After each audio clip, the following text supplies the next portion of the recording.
प्रत्येक भाजी ही आपापल्या आवडीप्रमाणे वेगवेगळ्या पद्धतीने करता येते. तशीच भाजी आज मी बनवली. शेपूची भाजी बनवायचा बेत आज ठरला होता. मग काय, तेल तापल्यानंतर थोडंसं त्यात हिंग टाकला, जिरे टाकले, तडतडल्यानंतर मस्त थोडासा लसूण टाकला.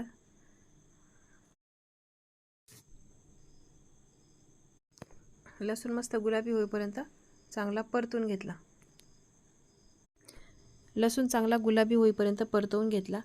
शेपूची भाजी मी आधीच कापून धुवून ठेवलेली होती. मग काय, थोड्या मिरच्या टाकल्या. मिरच्या थोड्या लालसरच टाकल्या, म्हणजे हिरव्या भाजीमध्ये लाल मिरची पटकन निवडून काढता येते. मिरची थोडी तळून घेतली. नंतर हिरवीगार मस्त अशी कापलेली शेपूची भाजी परतवून घेतली.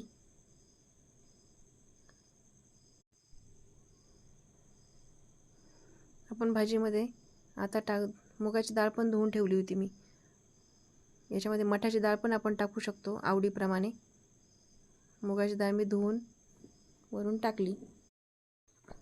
चवीप्रमाणे वरून मीठ टाकायचं आपल्या स्वादानुसार आणि मस्त हलवून घ्यायची भाजी. चांगली परतून घ्यायची तेलामध्ये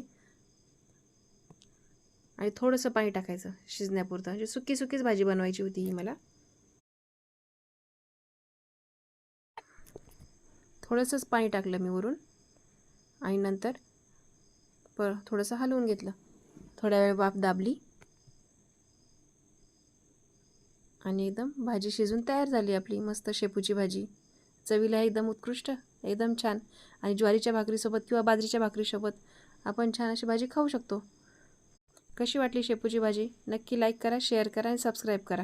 आणि हो, बेल आयकॉन दाबा म्हणजे नोटिफिकेशन कंटिन्यू येतील. थँक्यू.